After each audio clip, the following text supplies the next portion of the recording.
Bonsoir à tous.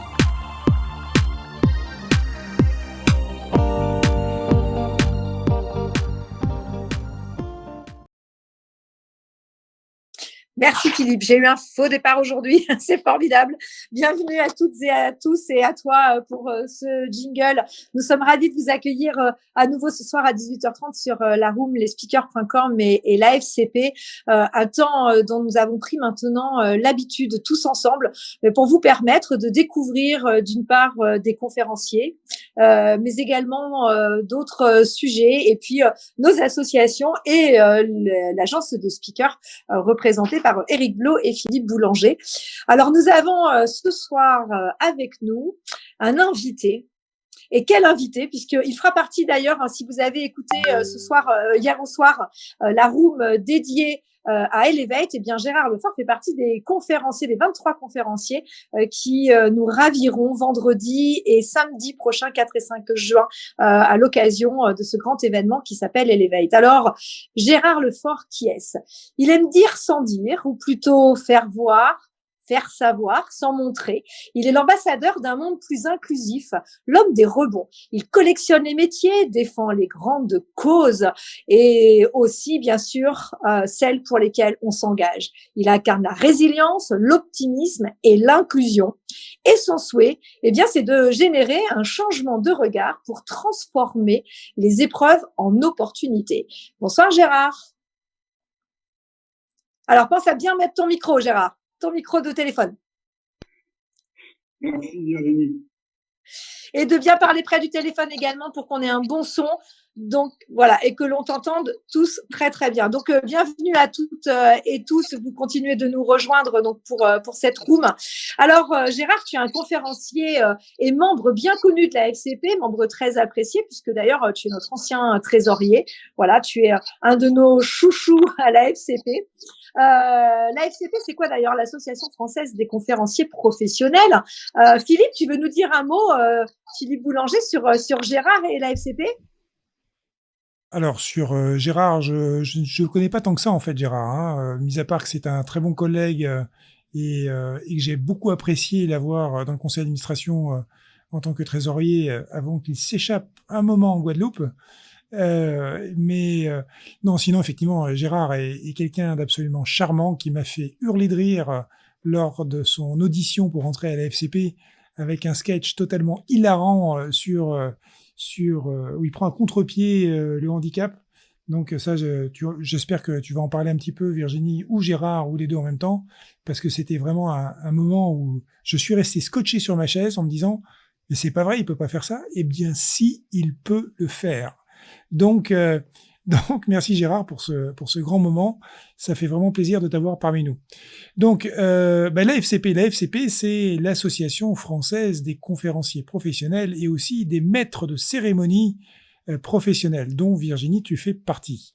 Donc, le but de l'AFCP, c'est bien entendu de faire monter en compétences nos conférenciers, de les faire monter en compétences au point qu'effectivement, ils vont être des flagships, hein, des drapeaux, ils vont porter l'industrie de la conférence chez nos clients qui sont généralement des entreprises ou des associations qui ont besoin d'être motivés, inspirés par des conférenciers motivants et inspirants.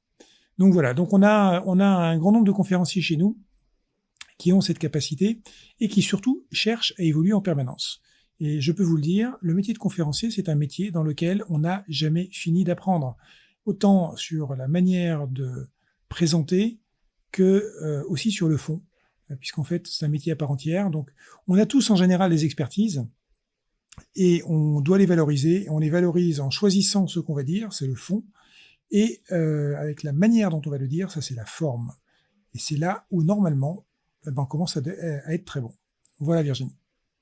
Merci beaucoup Philippe. Et puis effectivement, comme tu le dis, nous n'avons jamais cessé d'apprendre. Et puis grâce aux rencontres mensuelles que nous avons, une journée, voire une demi-journée maintenant, puisqu'on les fait en distanciel, eh bien, on a de magnifiques rencontres, de magnifiques apports également qui nous permettent de monter en compétences. Merci beaucoup. Alors Gérard Lefort, vous pouvez aussi trouver son contact et les informations sur son talk dans la catégorie des experts et conférenciers français sur le site des speakers.com puisqu'il est dans la catégorie des experts en rebond et surtout référencé pour les entreprises qui recherchent des conférenciers en termes de motivation, dynamique d'équipe et handicap. Et ça, c'est Eric Blo qui en est le représentant et qui peut proposer plusieurs centaines de conférenciers sur son site. Eric, bonsoir. Bonsoir, merci d'animer cette room, Virginie. Je suis ravi de pouvoir être avec vous et d'écouter Gérard. J'ai jamais eu la chance de le voir en conférence, donc je suis ravi qu'il puisse monter on stage ce soir.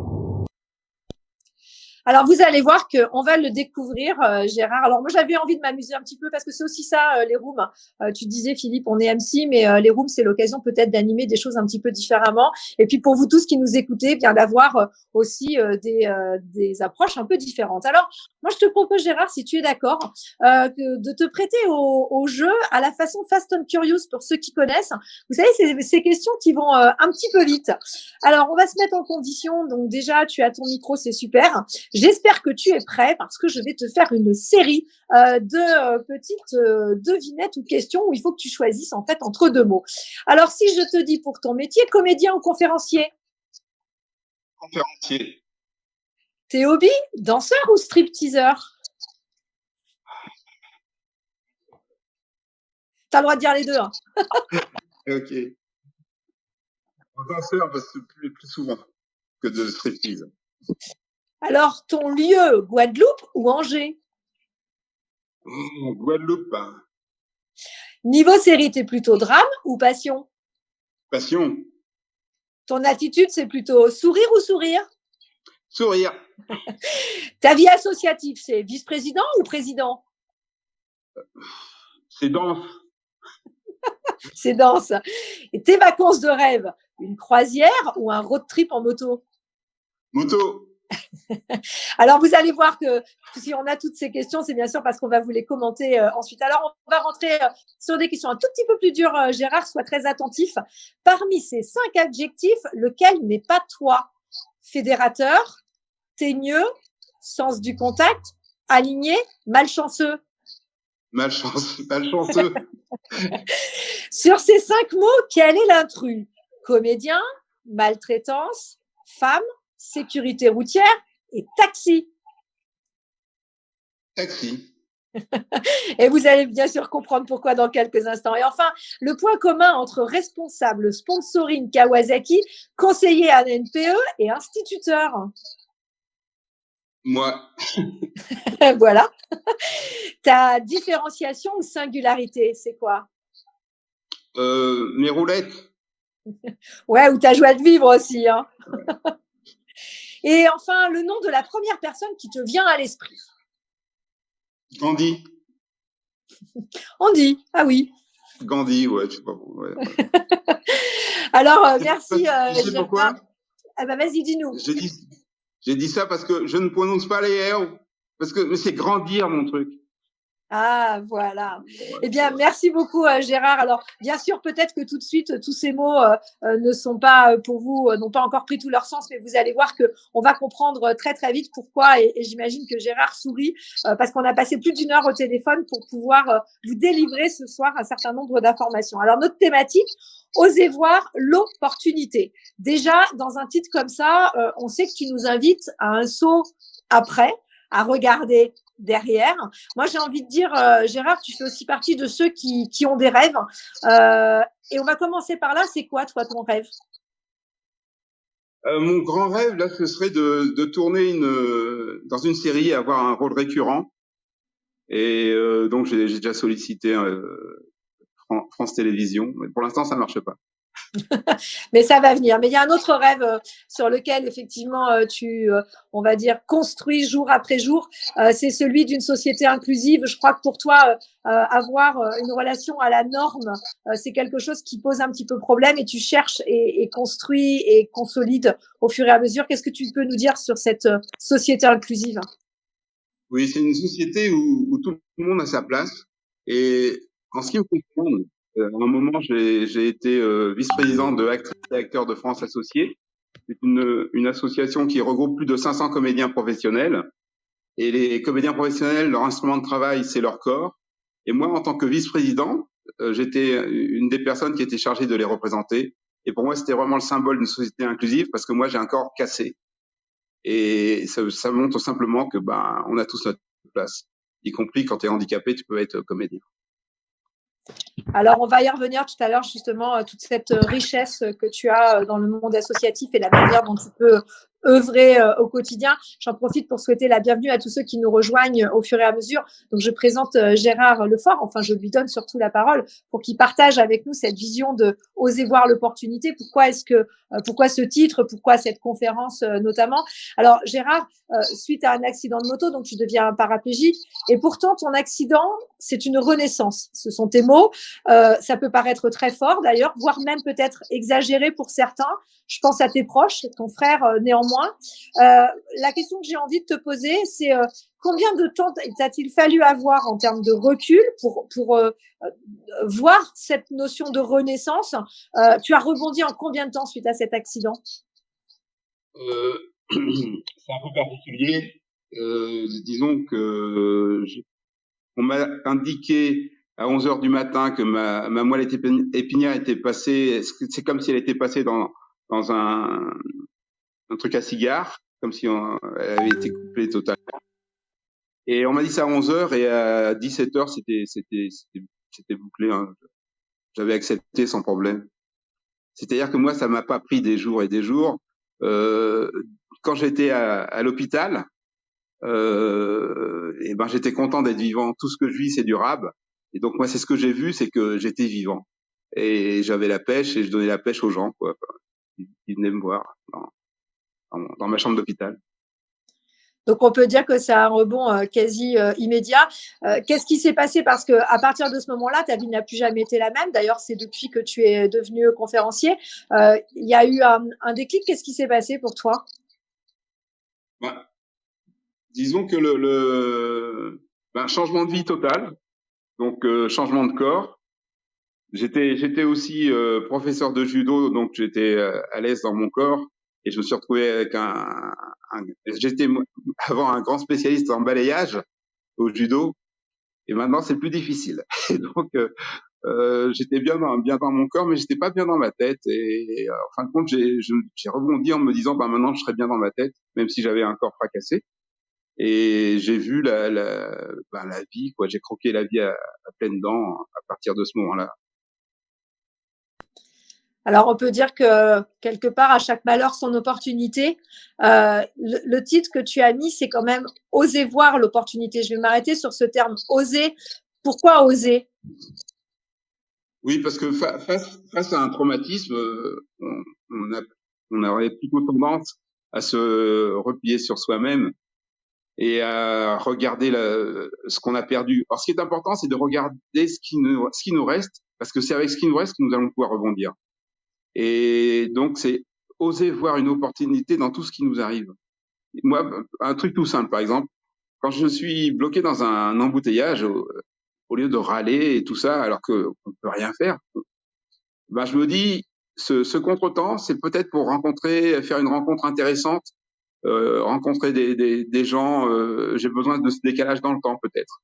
Et donc, je vois ça comme ça. Tout ce qui m'arrive de contraignant, je me dis, mais c'est juste pour... ça me rapproche. Plus le temps passe et plus je me rapproche d'un moment joyeux. Voilà, c'est ce que je me dis. Alors, tu étais comment avant l'accident finalement? Tu avais cette vision des choses ou pas? Non, j'avais pas cette vision des choses.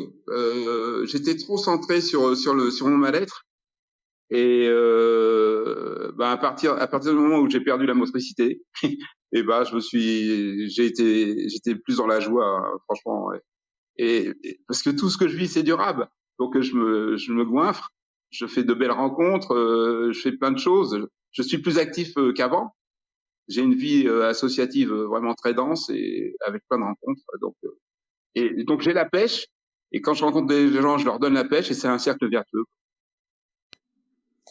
Eh bien, un grand merci déjà rien que pour ça, Gérard, parce qu'effectivement, cette pêche, elle est communicative. Alors, on va revenir justement peut-être sur ton parcours et sur deux, trois éléments qui font aussi la richesse des partages que tu as aujourd'hui et également des engagements qui sont dans ta vie, puisque on l'a dit, dans ta vie associative très dense.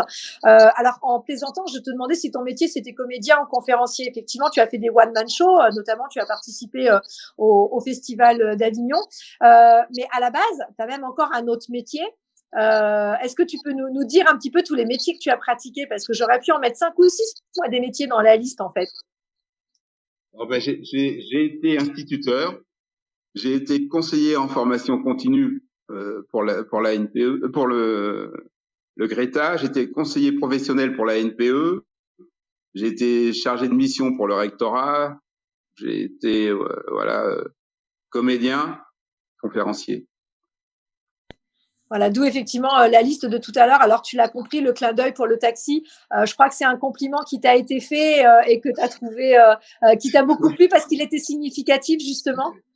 Oui, c'est-à-dire que je me déplace avec un 3 roues, et une moto à 3 roues, ça s'appelle un. Et sur le côté du track, il y a mon fauteuil roulant. Et une fois dans Paris, donc j'étais arrêté, il y a un monsieur qui m'a demandé si j'étais chauffeur de taxi pour handicapés. Il n'imaginait pas que c'était moi la personne handicapée. Et donc j'ai trouvé ça très drôle, genre personnes handicapées qui n'ont pas leur fauteuil. Et je viens les chercher avec un fauteuil, je trouve ça assez fort. Et puis c'était très symbolique parce que je crois que justement pour toi ce qui est important et c'est aussi tes thèmes dans tes conférences et dans tes interventions, c'est parler de handicap sans en parler finalement. Oui, c'est-à-dire ce qui est important pour moi, c'est-à-dire que, par exemple, chaque fois que je rencontre un réalisateur ou un producteur, je lui dis, si tu estimes que je suis un bon comédien, donne-moi un rôle où dans le script il n'y a pas marqué handicapé. Ce qui est important pour moi, c'est qu'on voit le fauteuil, mais qu'il n'ait aucune incidence dans l'histoire. Par exemple, je peux jouer un juge, on voit le fauteuil, mais il faut que le fauteuil n'ait aucune incidence dans l'histoire de façon à ce qu'on puisse banaliser le handicap. Il y a pratiquement 15% de la population qui est porteuse de handicap. Or, à l'écran, il y a que 0,7% de personnages porteurs de handicap. Donc, il y a un grand décalage entre la société et la représentation fictionnelle. Et donc, j'essaye de travailler pour lutter contre ça. Et d'ailleurs, ce qui est intéressant, c'est que les combats que tu as en quelque sorte aujourd'hui et les causes que tu défends, elles sont très liées à des constats en définitive que tu fais. Quand je citais la croisière tout à l'heure, je crois que tu as une expérience également lors d'une croisière. C'est pour ça que je l'ai mis. Évidemment, les road trips, c'est important. Mais est-ce que tu veux revenir peut-être sur cette expérience que tu as vécue lors d'une croisière? Oui, j'ai eu la chance de faire une croisière entre Cuba et Venise. Et donc tous les soirs, il y avait de la musique, on dansait et tout. Et j'ai été un peu repéré par les animateurs et ils m'ont fait participer à un concours. Et on s'est retrouvé à 8 pour faire ce concours et l'élection du King of the Sea. Et donc de ce concours, il y avait trois épreuves, un défilé, une danse et un striptease. Et j'ai remporté le prix de King of the Sea. Voilà, donc c'était sympa. Voilà, d'où tout à l'heure, effectivement, ma question danseur ou stripteaseur, en fait, c'était les deux. C'était un peu le clin d'œil, effectivement. Dans les expériences également que tu as vécues, alors moi, je vous fais profiter, en fait, de la richesse de l'échange que j'ai pu avoir avec Gérard lorsqu'on a présenté, parce que c'est vrai que les conférenciers, souvent, on les voit donc en conférence. On a une conférence extrêmement construite, structurée, avec un message, mais ce dont on ne se doute pas, c'est tout ce qui a nourri cette conférence, toutes ces anecdotes, toutes ces expériences, ce fil conducteur, celui d'une vie, d'un parcours, qui fait que le conférencier a un véritable domaine d'expertise. Alors l'autre moment dont j'aimerais que tu nous parles, c'est ce grand moment de solitude que tu as pu vivre en Corée notamment. Est-ce que tu veux nous en parler? Oui, à un moment, j'étais vice-président de l'Association internationale des droits de l'homme, qui est une ONG qui a le statut consultatif auprès de l'ONU. C'est-à-dire que nous étions des représentants de la société civile. Et j'ai participé à plusieurs conférences de l'ONU, dont une en Corée. C'était une conférence sur l'éducation. C'est-à-dire que moi, j'allais dans les conférences qui n'avaient aucun rapport avec le handicap, toujours dans ma lutte pour le côté inclusif. Et donc, cette conférence sur l'éducation était en Corée du Sud. Et comme moi, ben, je parle pas et je ne lis pas le coréen, j'étais seul en fauteuil roulant, donc ouais, ça a été chaud. J'ai beaucoup souri et les gens aussi en face de moi souriaient beaucoup. Mais pour ma chance, c'est que j'avais rencontré 3 Coréens à un stage de danse, ce qu'on appelle la danse inclusive. Vous avez des personnes valides qui dansent avec des personnes porteuses de handicap. J'avais fait des stages de danse l'été à San Francisco et j'avais eu l'occasion de rencontrer 3 danseurs coréens, dont un en fauteuil qui était vraiment un professionnel de très très haut niveau, un danseur exceptionnel. Son épouse, elle, était valide et elle était prof de danse. Et puis il y avait une autre prof de danse coréenne. Et donc lorsque j'ai appris que la conférence de l'ONU sur l'éducation se passait en Corée, je les ai contactés et ils sont venus me chercher à mon hôtel parce que le danseur coréen allait être décoré ce week-end-là au niveau du Parlement coréen. Et donc je suis allé là-bas à l'Assemblée nationale de la Corée pour assister à sa décoration, à sa remise de médaille. Et puis il y avait des spectacles et tout, c'était fantastique. Et donc voilà. Donc la Corée, même quand on parle pas le coréen et on ne le lit pas et qu'on est seul, on peut y aller alors qu'on est en fauteuil roulant. Mais c'est vrai que la prochaine fois que je retourne en Corée, je serai accompagné. C'est quand même plus simple. Expérimentation, en effet, que dans les conditions a priori les plus compliquées, eh bien, d'ailleurs, tu es parmi nous, donc tout s'est finalement bien passé. Alors, tu évoques au fil de l'eau un certain nombre justement de ces associations dont on parlait tout à l'heure. On va y revenir dans un instant. Tu as parlé donc de danse, tu pratiques effectivement la danse. Tu étais judoka, tu l'as dit tout à l'heure. J'ai beaucoup apprécié la distinction en fait des activités dont tu parles et cet équilibre que ça t'apportait entre l'activité d'opposition et l'activité de coopération. Parce qu'effectivement, tu as pratiqué l'échec, le judo, mais à côté de ça, le mime et le théâtre. Et on comprendra pourquoi tu es arrivé au One Man Show. Je te redonne la main là-dessus pour que tu nous fasses les parallèles. Oui, c'est-à-dire que j'étais compétiteur aux échecs et compétiteur au judo, donc des activités d'opposition. Et dans les années 80, quand j'ai découvert le mime et le théâtre, des activités de coopération, ça m'a plu. Et du coup, j'ai toujours fait les deux. J'ai beaucoup déménagé. Donc, je donnais des cours de judo et je prenais des cours de théâtre. Et j'ai fait ça du théâtre en amateur pendant des années. Jamais dans l'objectif de devenir professionnel, mais simplement pour à la rencontre des gens. Parce que moi, ce qui me motive, mon moteur, c'est la rencontre. C'est voilà, et échanger. Écoute, ça tombe bien puisque je vois que Philippe nous a rejoint on stage. Donc, je suppose qu'on parle de rencontres et d'échecs. Peut-être, Philippe, déjà, avant qu'on poursuive, bien évidemment, on a plein d'autres choses à dire, Gérard, et merci à toi de te dévoiler ce soir et de nous partager des moments de ta vie. Philippe, donc je te laisse la parole. Tu souhaites, Philippe de Liège, dire un petit mot, peut-être, ou poser une question à Gérard? Oui, bonjour. Je pense que j'étais invité plutôt par Christian, ou alors c'est moi qui me suis trompé. Pas de souci, mais du coup, tu peux peut-être réagir, on en profite. Oui, mais je n'ai pas.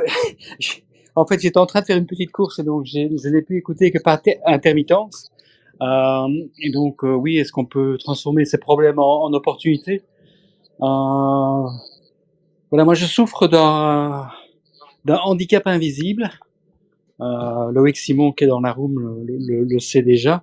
Moi, j'ai été victime d'une attaque cérébrale il y a 6 ans. Assez grave, et quand je me suis réveillé, j'avais perdu l'usage de la parole et j'avais perdu ma mémoire courte. Et donc c'est vrai que j'ai mis un temps fou à me rétablir. Donc j'ai mis plus de 2 ans en termes de rééducation. Et au final, quand il a s'agi de regagner sa vie, je me suis orienté vers l'écrit. Et là, ça a réamorcé la pompe, quoi. Et donc, j'ai retrouvé une certaine motivation. Voilà, ça c'est juste un retour d'expérience personnelle. Donc, voilà, en fait, je me suis inventé un nouveau métier par la contrainte. Alors maintenant, je saurais jamais si j'aurais été plus heureux sans accident cérébral, parce que là, j'étais quand même en pleine. Enfin voilà, ma carrière était quand même bien partie à plusieurs niveaux, aussi bien d'un point de vue privé, hobby et professionnel. Euh, et après, bon, c'était très très dur. Et donc ici, moi, je suis victime un petit peu de quelque chose. C'est un mal qui porte bien son nom, dans le sens où c'est un handicap invisible, et les gens ne comprennent pas les situations dans lesquelles parfois je suis, des situations de détresse, quand j'ai une fatigue cérébrale, et très difficile parce qu'en fait j'ai encore des handicaps, mais ça ne se voit pas. Et donc, et quand on explique ce dont on souffre et quels sont les handicaps, les gens vous disent ah oui, mais moi aussi j'ai ça. Mais non, en fait moi j'ai ça tout le temps, quoi. Et donc c'est très très difficile à vivre.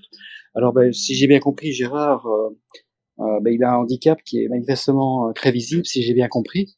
Euh, mais probablement qu'aussi il est probablement victime, comme moi, d'une non-compréhension de la situation dans laquelle il est. Et que du bah oui, mais en fait, hein, tu peux encore, t'as une belle vie, tu peux encore te déplacer, enfin, d'une certaine manière en roulant, etc. Donc ta vie n'est pas foutue, mais c'est très difficile de, ben voilà, moi depuis que j'ai connu ça, je suis un peu mieux placé pour ne jamais me mettre dans les souliers de l'autre et de croire que je peux connaître tout ce qu'il vit, alors que je suis dans l'incapacité de connaître tout ce qu'il vit. Euh, donc voilà, un petit retour d'expérience personnelle. Madame, désolé, je ne peux pas rebondir sur ce que Gérard a dit parce que j'ai été trop haché dans mon attention. Il n'y a aucun souci, Philippe, et merci beaucoup de ces confidences parce que c'est pas toujours évident et je crois que c'est des choses importantes dont en parler permet aussi. Et je crois que Gérard, je vais te laisser la main, bien évidemment, par rapport à la situation de Philippe, parce que je crois que c'est un des combats également que tu mènes. Toi, tu es depuis 2012 à la Fédération internationale des droits de la personne handicapée, tu en es le président. Donc, je te laisse réagir au témoignage de Philippe. Oui, d'abord, merci Philippe pour ton témoignage. Une chose qui est vraiment importante à savoir, c'est que 80% des handicaps sont invisibles. Et c'est vrai que on réduit souvent le handicap à la personne ayant une mobilité réduite. On réduit ça mais il y a moins de 2% de personnes handicapées qui sont en fauteuil roulant. Donc c'est vrai que ça pose un tas de problèmes pour les personnes qui ne se ou qui ont un handicap invisible et que les personnes autour d'elles ne tiennent pas compte quoi de la situation. Alors je vous invite bien sûr, vous qui êtes avec nous sur cette room donc organisée par la FCP et lesspeakers.com qui permet chaque jour de donner la parole à des conférenciers qui à la fois parlent de leur sujet évidemment qui est le leur, mais aussi de leur parcours et partagent avec nous très généreusement des moments de vie. Donc nous sommes avec Gérard Lefort, effectivement, nous sommes sur Oser voir l'opportunité et en lien avec cette thématique du handicap. Donc, si vous souhaitez vous aussi, comme Philippe, peut-être partager votre expérience ou poser des questions à Gérard, je vous invite vraiment ou entrer simplement dans le débat avec nous. Je vous invite à lever la main et à nous rejoindre. Alors, Gérard, pardon. Nous parlons association. Tu l'as dit, tu as une activité associative extrêmement dense. Tu es président, vice-président, d'où encore mes petites questions du départ tout à l'heure. Tu as beaucoup d'engagement. Est-ce que tu peux nous dire quels sont ceux que tu portes justement aujourd'hui et pourquoi? Alors, j'ai eu différentes fonctions dans différentes associations, mais je les cumule pas toutes actuellement. Hein. Par exemple, j'étais président de la Fédération internationale des droits de la personne handicapée dans les années 2011-2012. Et ça, cette fédération, elle a été créée par des Québécois à la suite d'une cause Facebook où il y avait plus de 17 000 personnes qui nous suivaient sur Facebook et ils ont voulu passer du virtuel au réel. Ils ont créé une association donc à Montréal. Et donc moi j'ai été élu président au bout de, 8 mois après la création de la fédération. Et quand j'étais président de cette association, le bureau était composé de 5 personnes. Moi, en tant que président, j'habitais en Guadeloupe, alors que l'association était à Montréal. Le secrétaire général était à Yaoundé, au Cameroun. La trésorière était à Montréal, puisque l'association était à Montréal. Et il y avait 2 conseillers stratégiques, une personne sourde de Belgique, un gars vraiment très très fort, et l'autre c'était Charles Gardou, qui est professeur d'université à Lyon 2, spécialisé dans la vulnérabilité et le handicap. Et donc on avait vraiment, on travaillait surtout sur l'Amérique, sur l'Afrique francophone, et c'était quelque chose de, c'est comme ça que j'ai eu mes premiers contacts avec l'ONU.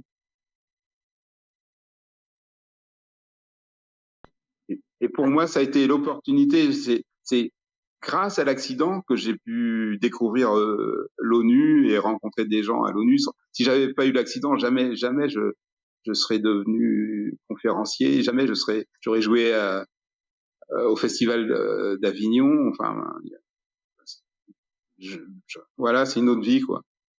Alors justement, c'est notre thématique, oser voir l'opportunité. Est-ce que ça veut dire aussi qu'on a une soif peut-être de combattre, de devenir acteur, de passer à l'action et de contribuer aussi à ces thématiques ou à ces sujets qui nous deviennent que l'on a à cœur après? C'est-à-dire que pour moi, l'accident, la paraplégie, a donné un sens à ma vie. Avant, j'étais un peu perdu. Et là, maintenant, je sais pourquoi je vis. Je sais que je me suis donné une mission et voilà, ça m'anime et donc je me régale. Alors en fait, j'essaie de faire monter Loïc Simon on stage parce que je vois qu'il lève la main depuis tout à l'heure et j'ai beau appuyer pour le faire nous rejoindre, je n'y arrive pas. Donc Loïc, voilà, moi je vais t'aider. Je crois que ça marche.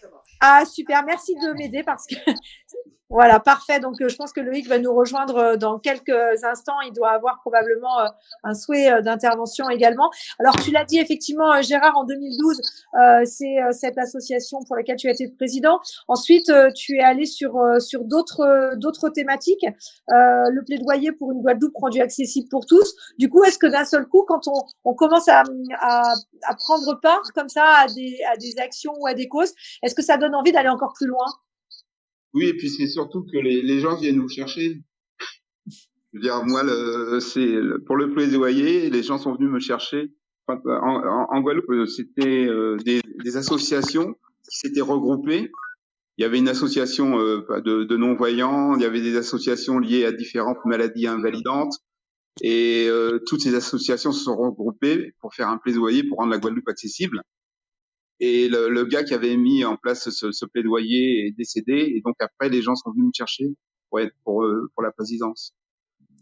Alors d'un côté, on monte en visibilité, on est très demandé, puis je suppose que au fil de l'eau aussi, c'est de prendre part et puis de comprendre qu'on peut être acteur et faire bouger des choses. Alors avant qu'on poursuive effectivement les autres associations pour lesquelles pour toi il est important de t'impliquer. Loïc, merci et bonjour.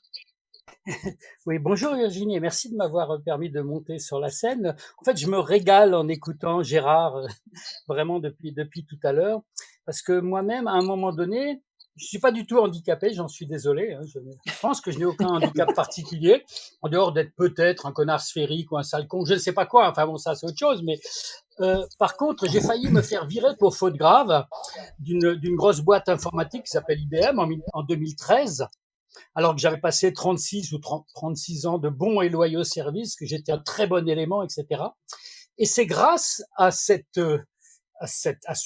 problème, alors je le rapprocherai pas d'un handicap, évidemment, ça n'a rien à voir, mais enfin, c'est quand même assez, comment dirais-je, ça vous tombe dessus quand vous êtes un super bon élément dans une grosse boîte, et puis que, comme vous avez 56 ans, vous avez fait une connerie ou une erreur ou une faute, vous vous faites tout de suite laminer potentiellement par les RH et par le système. Eh bien, moi, dès que ça m'est arrivé, en fait, eh bien, j'ai saisi ça comme une opportunité de pouvoir en fait réellement changé de vie quelques années plus tard. Alors j'ai réussi à pas me faire virer parce que j'ai fait tout ce qu'il fallait pour ne pas me faire virer. J'ai gagné entre guillemets l'affaire, hein, ce qui en soi est d'ailleurs hyper positif. J'en ai profité pour me soigner ma hernie discale, pour complètement soigner mon petit burn-out.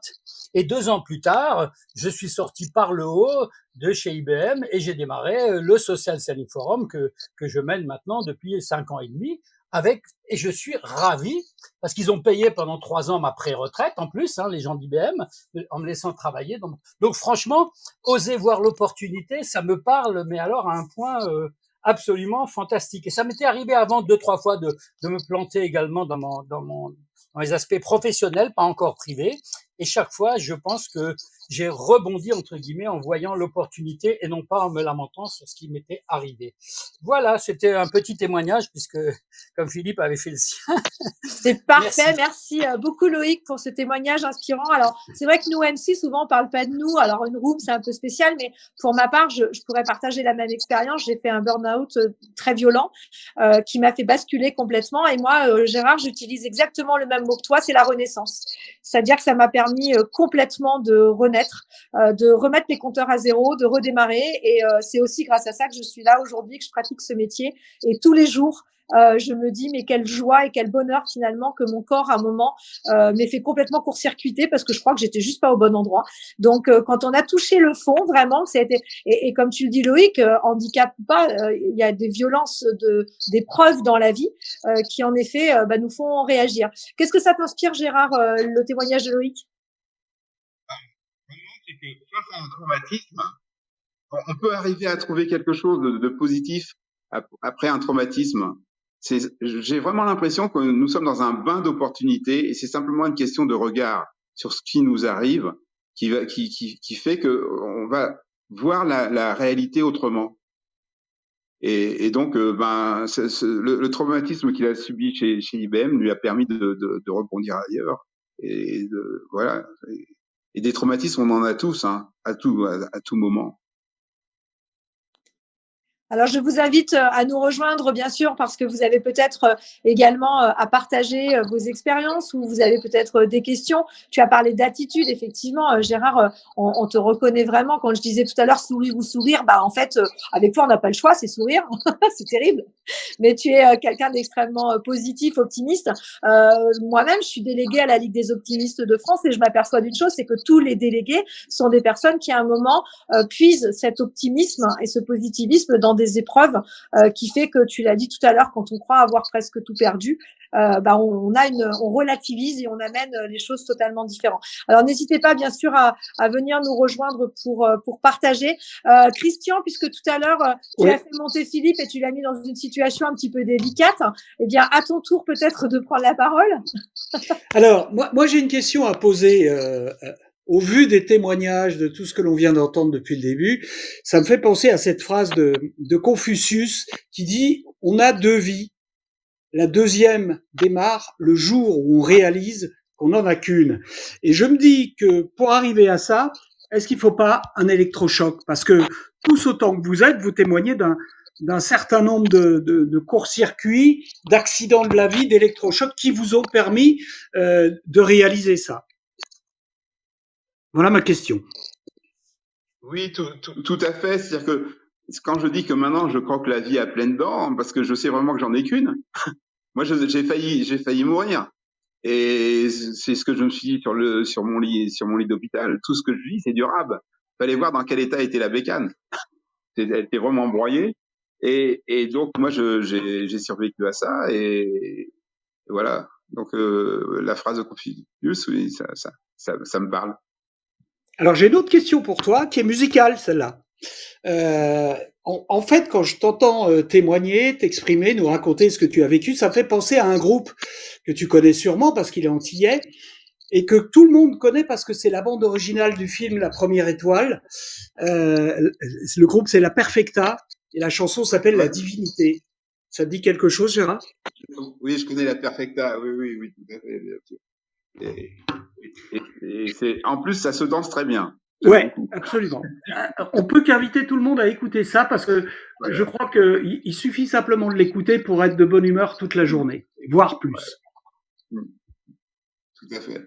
On note Christian effectivement et on se remémorera et on ira l'écouter ensuite. C'est vrai que c'est dommage sur Clubhouse, on n'a pas l'image parce qu'on aurait été ravis, Gérard, de te voir danser. Alors sachez que d'ailleurs on trouve plein d'images.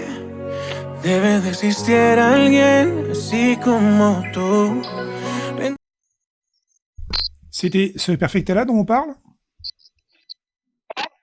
Non, c'est pas. Non, Philippe, c'est pas ça. Non, c'est la bande originale du film La Première Étoile et c'est un groupe antillais qui est martiniquais, je crois, hein, Gérard. Enfin, il est des Antilles, mais je suis pas. Oui, je sais plus si c'est les Martinique ou Guadeloupe. Je pense qu'il est martiniquais.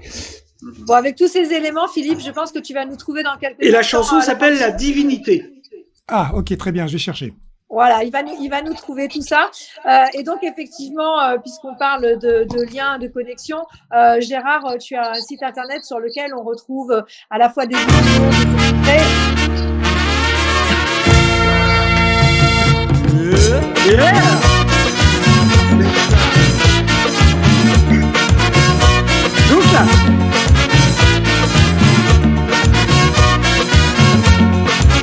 Gérard, on y peut aller. Ceci était l'instant musical de la room de la FCP et des speakers.com ce soir avec notre invité Gérard Lefort qui vient nous parler d'oser voir. Du coup, on a fait cet extrait musical. Donc, simplement, voilà, je disais que sur ton site internet, Gérard, on retrouve plein d'autres informations. Alors, tu as démarré par le One Man Show. Est-ce que tu peux nous dire comment tu es arrivé à la conférence et pourquoi, pour toi, la conférence est importante? Donc, j'ai souhaité donc monter sur scène pour participer à la modification du regard porté sur le handicap en utilisant l'humour.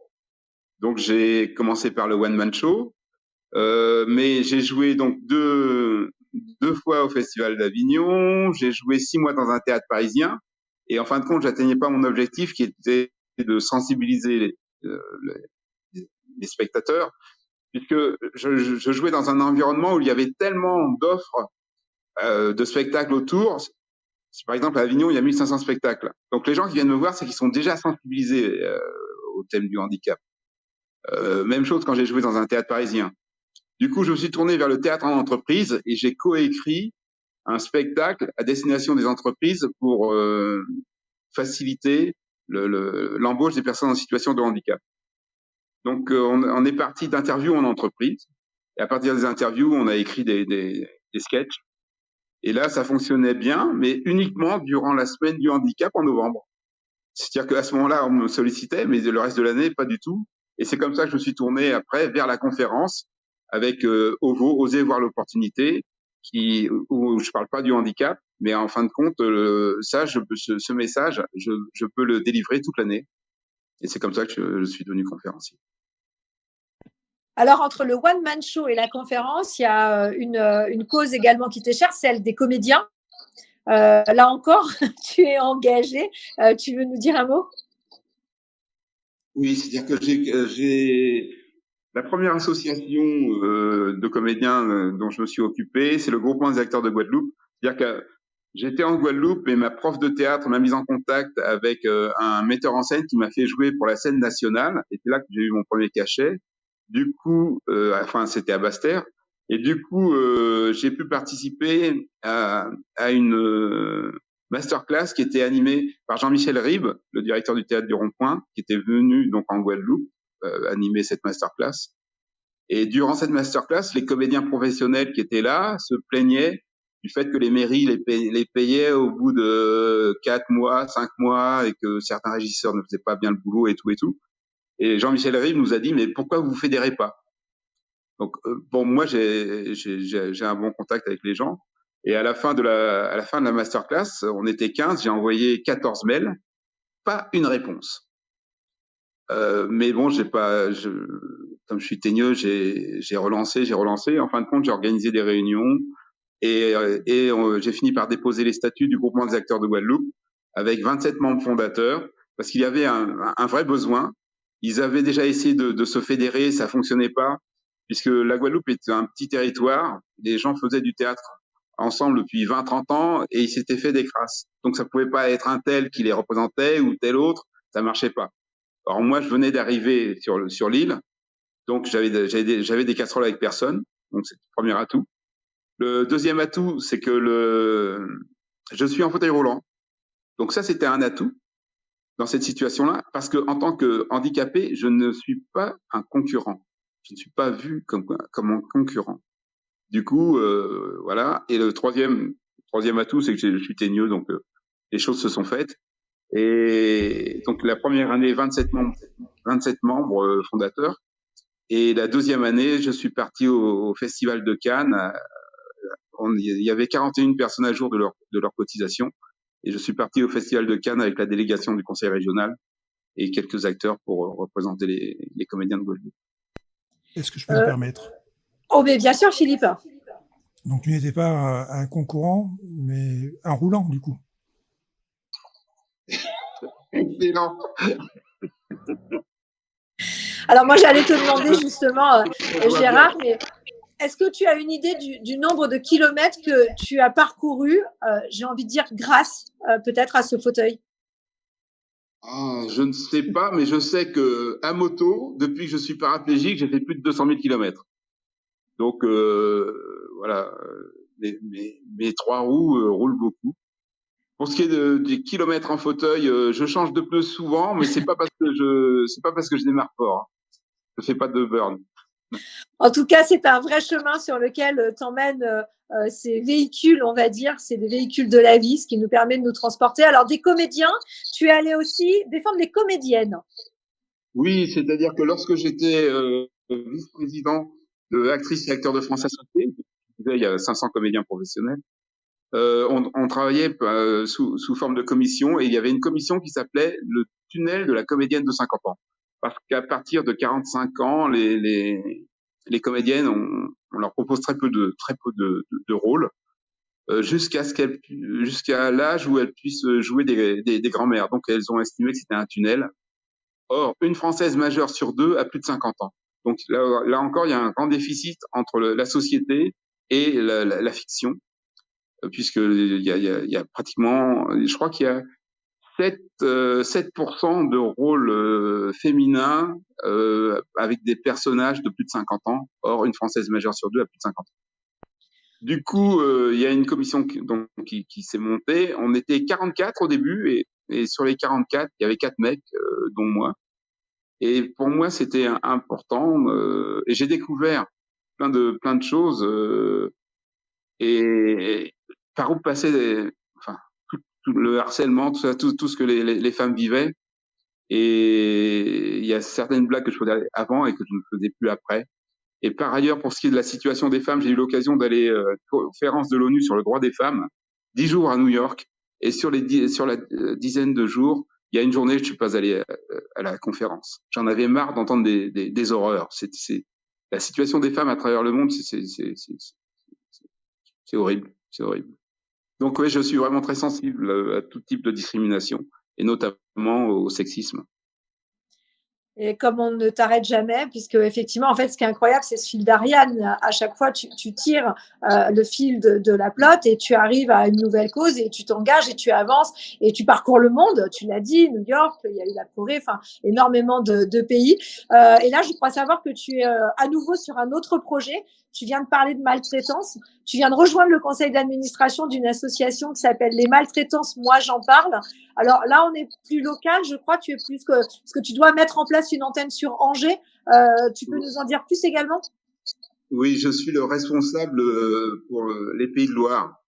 Donc je vais faire des interventions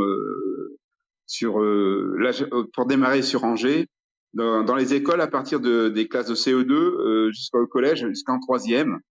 C'est pour faire de la prévention, parce que pour sensibiliser les enfants, parce que quand on connaît pas un danger, voilà, on peut moins s'en protéger. Donc il faut les informer. Et donc il y a on intervient à trois, deux personnes qui parlent des maltraitances et une troisième personne qui parle de bien-être et qui leur fait travailler aussi un peu la méditation et le toucher bienveillant, qu'est-ce qu'un toucher et tout ça. Et donc c'est une cause vraiment ouais qui me tient à cœur parce que ben, les enfants c'est quelque chose qui me touche. Hein. J'ai quand même été enseignant j'ai quand même bossé à l'éducation nationale pendant plus de 33 ans. Donc, Et d'ailleurs, je voudrais y revenir parce que tu parles d'informer, de sensibiliser, tu parles des enfants. Je crois qu'au niveau de la sécurité routière, là également, tu as fait plusieurs fois des interventions. C'est quoi ton retour? ah ben pour la sécurité routière, c'est ma dernière fonction pour l'éducation nationale. J'ai été chargé de mission pour le rectorat en Guadeloupe pour la sensibilisation à la sécurité routière. Donc j'allais dans les collèges, dans les lycées et à la fac et j'organisais donc des journées où je faisais intervenir donc des pompiers pour montrer ce que c'était qu'une désincarcération. Donc ils venaient avec bon, une voiture écrasée et tout. Donc les pompiers, les gendarmes, il y avait des associations par rapport à l'alcoolisme, enfin différentes. Donc enfin je coordonnais tout ça. Et ça a été mon dernier rôle à l'éducation nationale. Et actuellement, je suis la tête de gondole d'un projet qui s'appelle le projet 102, parce qu'en 2019, 102 jeunes de moins de 18 ans sont morts sur la route. Et donc, on va organiser une exposition avec 102 témoignages et 102 œuvres d'art. Donc, c'est prévu pour la fin de l'année sur Paris. Et après, cette exposition va être une exposition itinérante, c'est-à-dire que les œuvres d'art, on va les prendre en photo et on va faire une exposition itinérante à travers la France. On a un partenariat avec l'association des paralysés de France et aussi avec l'ADAP. Et donc c'est une grosse opération. Et bon bah, voilà, ouais, je suis un peu actif, oui, quand même. Un petit peu, oui. Alors, je vous invite, bien sûr, si vous souhaitez nous rejoindre, échanger, prendre part au débat, peut-être poser des questions à Gérard ou tout simplement partager autour de cette thématique. Alors, tu viens de parler, Gérard, en effet, de l'éducation nationale. Et moi, je suis ravie de savoir qu'en 2013, c'est sur proposition justement de l'éducation nationale que tu as été chevalier de l'Ordre national du mérite. Et au vu de tout ce que tu fais, je suis ravie de savoir que voilà, tu as cette distinction. Pourquoi précisément te l'ont-ils donné? Bon, c'est-à-dire que l'Ordre national du mérite, il remonte à pratiquement 17 ans de la carrière et il faut avoir fait des choses qui sortent un peu de l'ordinaire. Donc moi, lorsque j'ai eu l'accident, donc je n'ai plus été face à des élèves, j'ai travaillé à l'inspection académique et à l'inspection académique de La Rochelle, j'ai démarré comme simple agent administratif, mais après j'ai été responsable d'un service, le service d'aide pédagogique à domicile. C'est pour les élèves qui ont par exemple un cancer et tout ça, qui peuvent pas venir en cours. Donc moi, mon rôle c'était de leur envoyer des enseignants. Donc un travail quoi. Et donc lorsque j'étais responsable de ce service, bah, j'ai été l'inspecteur d'académie a apprécié mon travail, donc ça c'était une première pierre.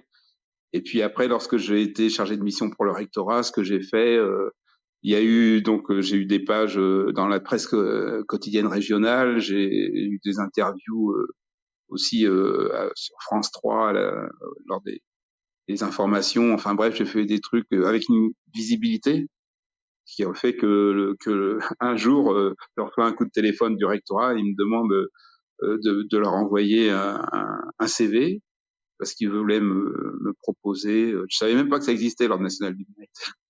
Donc j'ai envoyé mon CV.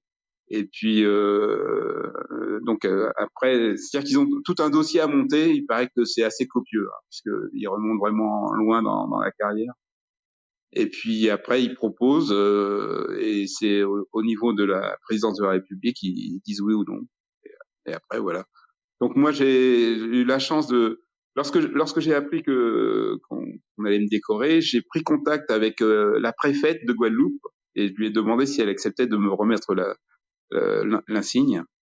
Parce que comme c'était une dame en Guadeloupe, une Guadeloupéenne, donc c'était aussi ça sortait un peu de l'ordinaire et moi avec mon fauteuil je sortais aussi un peu de l'ordinaire et parce que j'ai été récompensé pas en raison du handicap, pas par rapport à une action liée au handicap, Et pour moi, c'est important aussi par rapport, toujours pour la société inclusive. J'étais récompensé pour mon activité, voilà, d'enseignant. Et donc, elle m'a remis, voilà, elle m'a remis la médaille lors des cérémonies du 14 juillet 2013. Ce qui est très cohérent avec ton parcours et ta manière de vouloir amener justement cette thématique. Alors, on l'a vu, un parcours extrêmement riche dans les 4 coins du monde, notamment avec des métiers très variés, des activités, qu'elles soient sportives ou tu parlais des échecs tout à l'heure, de toute cette nourriture, en quelque sorte, de toutes ces expériences. Qu'est-ce que tu es allé prendre qui aujourd'hui t'a permis de monter cette conférence? Est-ce que dans ta conférence, justement, tu es allé puiser de ci, de là? Quel lien tu as fait entre les deux? Oui, bien sûr, j'ai puisé, mais j'ai eu l'occasion là d'intervenir pour l'APM, et les interventions pour l'APM, c'est 6 heures, et donc là, il a fallu que j'aille puiser ouais, dans mes souvenirs. Mais cette conférence sur oser voir l'opportunité, bah, c'est ce que je dis, c'est que grâce à la paraplégie, par exemple, j'ai eu l'occasion aussi d'aller en Afrique et d'aller au Cameroun, et j'ai participé à une journée porte ouverte qui était organisée par la représentante de l'ONU là-bas. Et lors de cette journée porte ouverte, j'ai rencontré des associations du Cameroun et j'ai monté un projet de partenariat entre la Guadeloupe et le Cameroun avec, je faisais venir des élèves du BTS Tourisme au Cameroun en tant qu'accompagnant d'une équipe d'handi basket, et on allait dans un festival de contes et tout. Enfin, j'avais monté un gros projet et j'ai eu droit à beaucoup d'encouragement. On m'a serré la main, le président de région et tout ça, mais j'ai jamais eu l'argent. Et au bout, bon, j'ai rencontré des gens et j'ai monté des projets ça n'a pas abouti, mais bon, j'ai rencontré du monde. Alors, je vais faire le lien, bien sûr, entre l'opportunité et les rencontres. On nous dit souvent, voilà, oser, c'est aussi ça, c'est oser. Comme tu le disais tout à l'heure, tu as contacté la préfète. En fait, à plusieurs reprises dans ta vie, tu es entré en contact. Et l'audace, c'est aussi ça, c'est d'oser aller au-devant des autres, de créer des rencontres qui fait que demain sera peut-être plus pareil et qu'il va se passer des choses. La question que j'ai envie de te poser, c'est à ces personnes qui nous écoutent et qui se disent, oui, oser l'opportunité, c'est toujours là, entre la pratique et la théorie, c'est pas toujours évident. Concrètement, quelles sont peut-être les clés, les astuces? Qu'est-ce que tu pourrais recommander aux personnes qui aimeraient aller vers plus d'audace? Alors, je vais déjà parler par rapport à un traumatisme. Lorsqu'il vous arrive un traumatisme, je pense que la première chose à faire, c'est accepter ce qui est irréversible. Parce que ça sert à rien de se rajouter un ulcère à l'estomac. Les choses il faut les accepter. Le plus rapidement possible. Chacun fait comme il peut, mais il faut garder ça en tête, à mon avis, accepter le plus rapidement possible. Deuxièmement, faire le bilan de ce que l'on a, pas de ce que l'on a perdu. Parce que c'est avec ce que l'on a qu'on va pouvoir rebondir. Si on est toujours tourné vers ce qu'on a perdu, on est tourné vers le passé et on n'avance pas. Et puis, alors, troisièmement, c'est chausser ses lunettes d'opportunité, c'est simplement se mettre dans un état d'esprit d'ouverture et faire des ponts, faire des liens avec des choses qui au départ peuvent paraître totalement, je veux dire, incongrues, mais en fin de compte, on est dans un bain d'opportunités. Et donc, je crois qu'il faut rester ouvert et réactif pour ce qui est de. Moi, par exemple, lorsque j'ai appris que que j'allais avoir la médaille, oui, je me suis tourné vers la préfète. À chaque fois, par exemple, pour devenir chargé de mission sensibilisation à la sécurité routière, j'étais à cette époque-là, on m'avait fait travailler pour le CFA, le Centre de formation d'apprentis, en Guadeloupe, parce que j'avais été conseiller en formation continue dans un GRETA, donc on m'a mis là. Mais mon rôle, c'était simplement de relever les absences et de répondre aux courriers. Donc, je pensais que je pouvais faire autre chose. Et quand j'ai appris qu'il y avait des gens au niveau de la préfecture qui étaient chargés de faire de la sensibilisation pour la sécurité routière, je me suis dit, ben, moi, je veux faire ça à temps plein et puis être payé pour ça. Du coup, j'ai créé, quand j'ai appris l'existence de ce truc-là, moi, j'ai proposé au directeur de cabinet du préfet et au recteur mes interventions. Donc, j'ai créé un truc pédagogique innovant et ça a plu. Et du coup, c'est moi qui ai écrit mon ordre de mission. J'avais simplement oublié le contrôle, comme par hasard. Et là, j'ai reçu un courrier en me demandant de faire un rapport succinct à Monsieur le recteur, maximum 2 pages, à la fin de l'année. Donc, je me suis retrouvé, en fin de compte, libéral au sein de la fonction publique. Je dépendais directement du recteur et j'avais aucun contrôle au-dessus de moi. Enfin, je faisais ce que je voulais. C'était assez extraordinaire. Et ma première année, le rapport était tellement succinct qu'il ne faisait qu'une page. Mais sur une page, j'ai mis tous les établissements scolaires dans lesquels j'étais intervenu.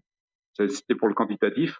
Et pour le qualitatif, ben, j'ai donné une vidéo du journal télévisé où on interviewait les élèves et moi sur une action dans un lycée. Et puis les 2 pages de France Antilles. Et du coup, avec ça, ben, on m'a laissé tranquille. Hein. C'était top. Donc, c'est oser, proposer, agir. Je crois que accueillir, déjà, pour commencer, c'est pour reprendre un petit peu ce que tu disais, accueillir et puis capitaliser sur l'existence, sur ce que l'on a, éviter de regarder ce que l'on n'a pas. Et puis, au fil de l'eau, avec les convictions qui sont les nôtres, de pouvoir continuer à avancer. Alors, nous arrivons bientôt au terme de cette room. Donc, n'hésitez pas à lever la main si vous voulez nous rejoindre et participer. C'est le moment. Tu as cité tout à l'heure les APM. Gérard, les APM, pour ceux qui ne connaissent pas, c'est l'Association pour le progrès du management qui effectivement propose à des dirigeants de nombreuses expertises. Et pourquoi je fais une parenthèse à ce sujet? Alors, il y a un écho, je n'ai rien touché, je ne sais pas, j'espère que c'est pas gênant, parce qu'effectivement, il y a de nombreux conférenciers de la FCP notamment, mais pas que, qui sont experts APM. Et quand on parle expert, c'est parce qu'un conférencier, avant tout, est expert sur son sujet, dans son domaine. On a eu vendredi dernier une question qui nous était posée, d'ailleurs, c'était intéressant, d'Anaïs, une jeune conférencière, qui se posait la question. Elle a un spectre un peu large dans lequel elle peut intervenir, et sa question était de savoir est-ce qu'à un moment donné, il faut aller sur un sujet très pointu. Loïc Simon, d'ailleurs, avait participé à ce débat. Vous avez donné votre avis, Eric. Et c'est vrai que ce sujet de l'expertise, il est important parce que vous avez une matière importante. Et c'est ça aussi le message que porte un conférencier avant tout, qui le porte alors souvent dans le monde de l'entreprise. D'ailleurs, ce serait intéressant, Philippe Boulanger, je te poserai bien la question peut-être pour extrapoler un peu, parce que Gérard, c'est la même chose, il intervient auprès des entreprises. Pourquoi est-ce que, ou plutôt je vais poser la question comme ça, l'impact est-il plus fort quand on intervient auprès de dirigeants de les entreprises? Éric Blot aussi, bien sûr, pourrait partager. On entend quelquefois des conférenciers qui disent « mais mon message », et puis c'est vrai, finalement, il pourrait être adressé à tout le monde. Et pour autant, les conférences ne sont pas présentées grand public, elles sont souvent présentées aux entreprises. Est-ce que Éric ou Philippe, vous voulez dire un mot à ce sujet? Bah, écoute, c'est 2 modèles économiques différents. Quand tu fais des conférences grand public, tu fais payer un billet à chacune des personnes, alors que quand tu fais une conférence entreprise, tu fais payer une seule entreprise. Donc il y a quelque part un aspect de faisabilité qui est évident, et c'est pas du tout la même chose d'intervenir pour une entreprise où finalement ça a été organisé par l'entreprise, éventuellement par une agence événementielle, ou d'organiser une conférence grand public. Alors maintenant, effectivement, les messages que j'ai aujourd'hui sur l'innovation, et entre autres sur la capacité de se réinventer soi-même, ça touche absolument tout le monde. Et ça ne touche pas que la sphère professionnelle, ça touche aussi la sphère personnelle. J'en suis d'ailleurs un très bon exemple. Donc, maintenant, il faut choisir ses combats. On ne peut pas tout faire en même temps. Donc, je pense qu'il y a encore une fois, il y a un choix à faire, qui est un choix à la fois économique, de logique, et pas forcément, et qui peut être un choix de cœur aussi. C'est vrai que se dire qu'en intervenant en entreprise, on va contribuer quelque part au fait que l'entreprise va mieux se porter et du coup va mieux protéger ses salariés, pour moi, c'est important. En termes d'impact, probablement aussi. Eric, tu veux compléter? Oui, avec plaisir. Moi, quand j'entends cette room avec Gérard, je me dis que de toute façon, il a aussi bien sa place sur des conférences grand public que sur des conférences entreprises. À la fois son histoire personnelle et puis les valeurs d'inclusion, les valeurs d'audace, de résilience, touchent tout le monde et pas seulement les gens d'entreprise. Après, c'est évident que le conférencier, il est là pour changer le monde. Enfin, la plupart du temps, son engagement a un petit côté radical, quoi. Il vient apporter quelque chose pour que ça crée l'étincelle, pour que ça break un peu le système. Et je trouve que dans les entreprises, c'est pas mal parce que l'impact est très fort. Souvent, les gens en reparlent après.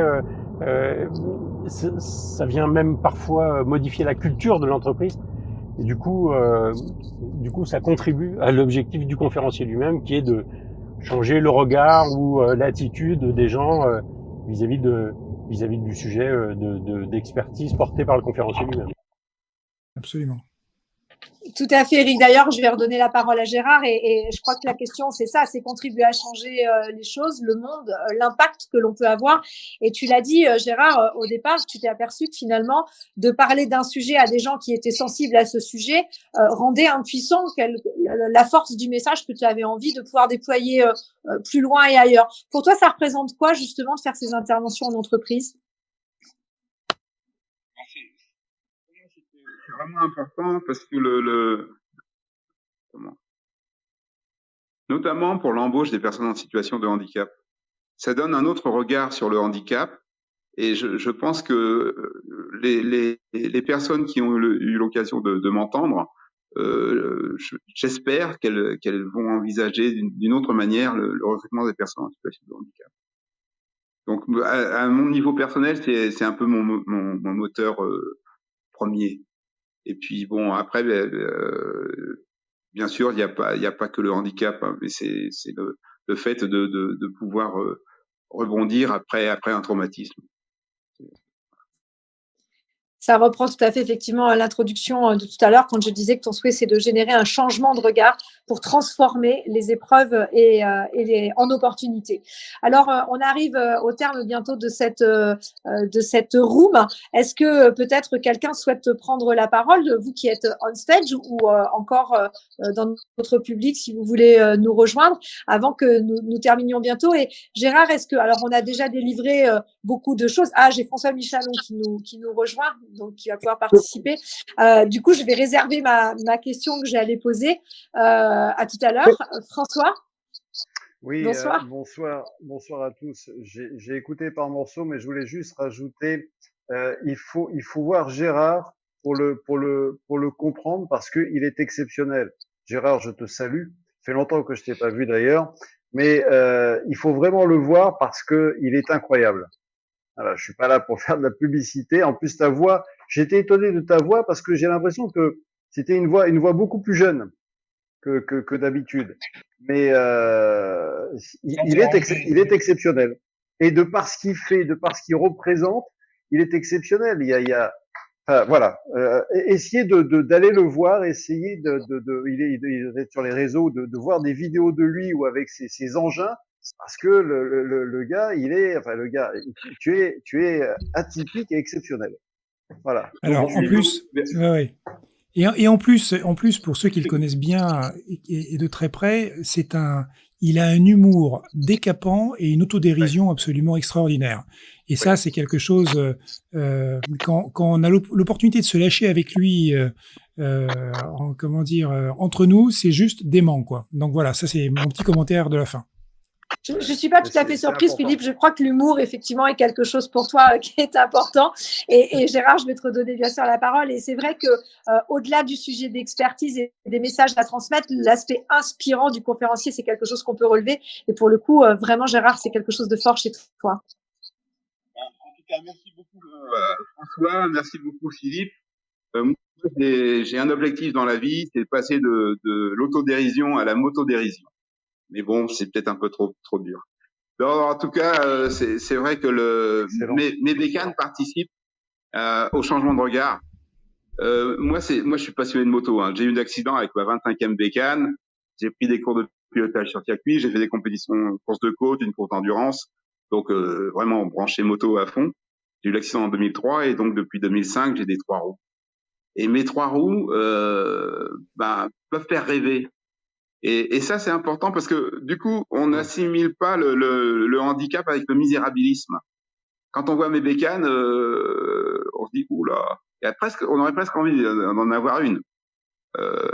Enfin, presque. Il y a Oui, bah oui. Ouais, tout à fait.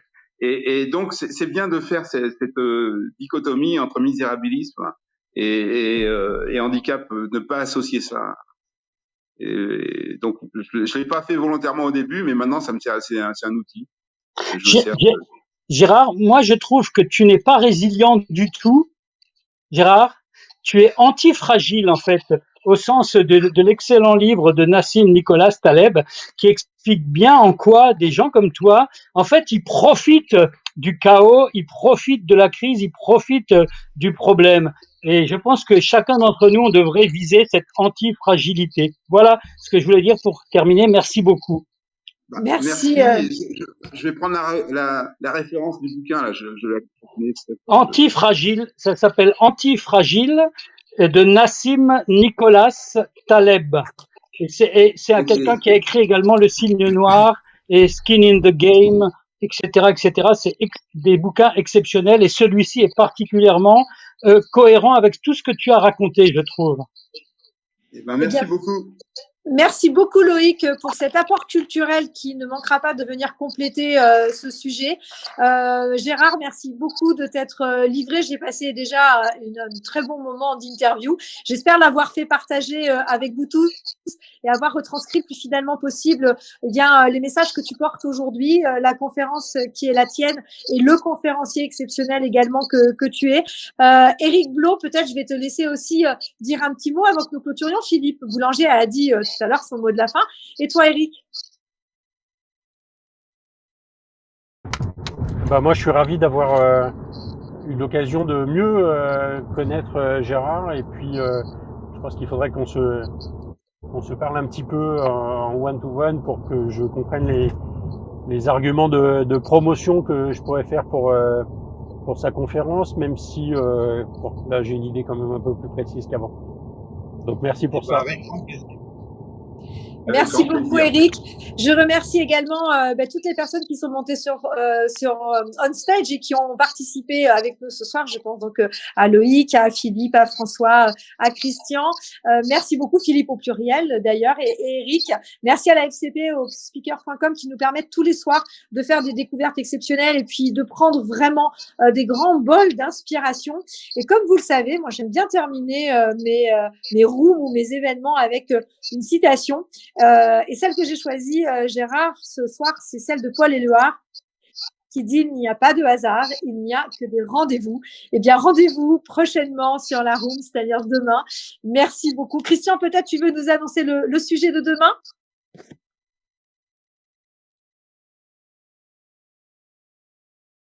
Ah, je ne sais pas si Christian ou Éric… Ah, la thématique de demain. Alors Christian reçoit un chef d'entreprise demain qui est patron d'une agence de communication événementielle, donc plutôt un client de conférencier, et qui a la particularité de faire travailler principalement des gens en situation de handicap pour créer les événements qu'il amène chez ses clients, qui sont des entreprises. Donc c'est un peu le hasard de la programmation. On aura ce fil rouge du handicap et de changer le regard sur la différence là à nouveau demain avec un patron d'agence. Merci Éric de ces précisions. Christian a dû peut-être nous quitter. Du coup, eh bien, écoutez, en tout cas, c'est demain à 18h30 que vous découvrirez justement ce prochain room. Merci beaucoup Gérard. Et puis donc, on se donne rendez-vous à Elevate puisque nous aurons le plaisir de découvrir ta conférence vendredi matin. Tu seras le deuxième conférencier en piste. Et je vous souhaite une très belle soirée à tous. Merci Virginie, merci Gérard. Bonne soirée. François, j'ai bien eu tes petits messages, je m'en occupe demain matin. Merci.